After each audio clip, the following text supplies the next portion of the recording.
Hello guys, MC the Miniature Surgeon here, real life surgeon with a passion for all things Warhammer, and in this video I'm going to show you how I speed paint my minis without losing the wow factor. The background is a time lapse of how I speed painted this Night's Watch Sworn Brother from CMON Games' Game of Thrones miniature series.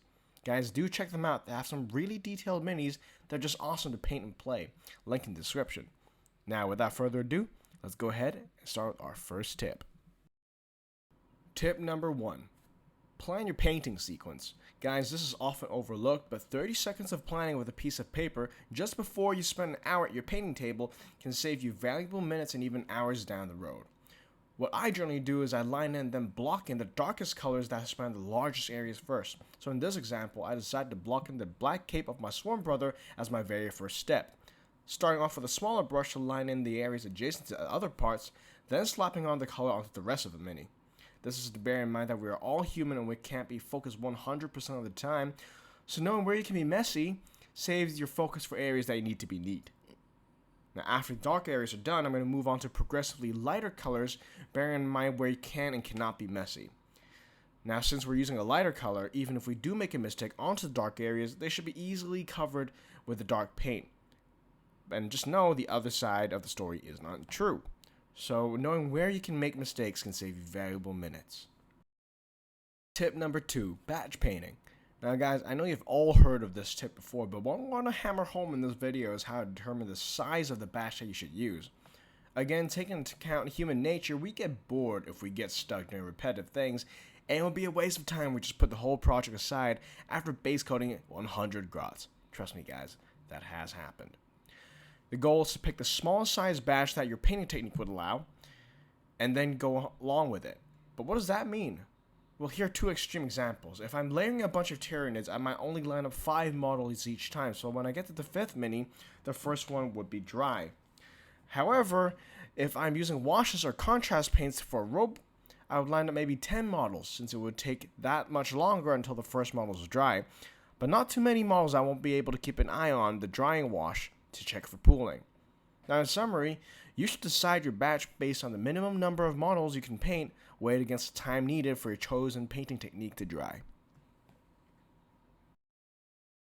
Tip number 3, dry brushing and using contrast paints.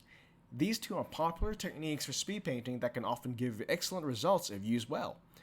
My biggest tip for dry brushing is to make sure your dry brush is actually dry enough. Now I can't tell you how many times I've ruined my mini at the final step just because I was too impatient and loaded up my dry brush with way too much, leaving my mini with scratchy brush marks.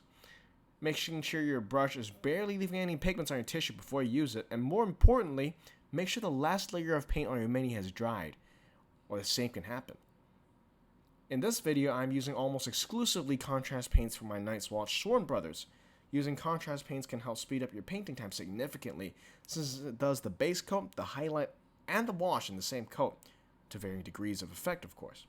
I have a video on using contrast paints that I made previously on how to maximize their use, so go ahead and check it out. In terms of using contrast paints for speed painting, making sure the last layer is dry before you move on to the next one is really important. Otherwise you'll find yourself to have a pool of mixed colors at the edge where the two colors intercross, and that would be disastrous and a nightmare to touch up and cover up later. Tip number 4, focus on the most attractive or contrasting features. Again, human nature dictates that we only have so much focus at one time, so identifying these features will really help you save time. For example, the most striking feature of my Night's Watch Sworn Brother is its face and the snow. So for the face, I'm going to spend more time on it, just to make sure I get it absolutely right, because let's face it, no one's going to scrutinize the underside of the cape when you're on the gaming table. I often use additional techniques like using different base coat, wet blending, or other more luxurious techniques on these areas just to bring out the model more. Guys, even though basing is somewhat considered to be an addition, on this particular model, the white snow against the black robe will really help bring in the whole theme of the Watcher on the Wall, Game of Thrones feel to it. So for these Northmen, I decided to include it into my speed painting plan anyway to add some snowy textures onto the miniature. Guys, I'm using a very simple homemade snow paste for basing that can be whipped up in less than 30 seconds. If you're interested guys, go ahead and leave a like. If we get more than 20 likes on this video, I'll post another one on how I made this terrain paint in less than 30 seconds. Tip number 5, use a hairdryer. If you've been paying attention to the video, I'm sure you have seen me using a hairdryer on my Mini. This really helps speed up the painting process for me.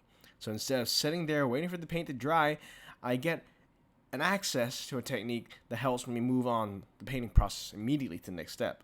This helps even more for glazing and layering, so you get an instant view of how your paints are interacting.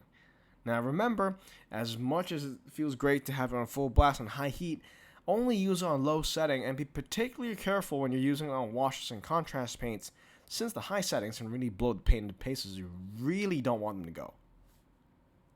And there we have it.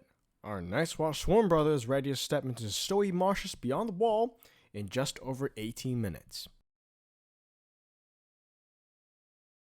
Guys, this is my 5 tips on how to improve your speed painting game. I hope you found this video helpful, and if you did, go ahead and press that bell icon, smash that like button, and tell me in the comment section below what is your favorite quarantine project so far. Guys, this is MC the Miniature Surgeon, signing out.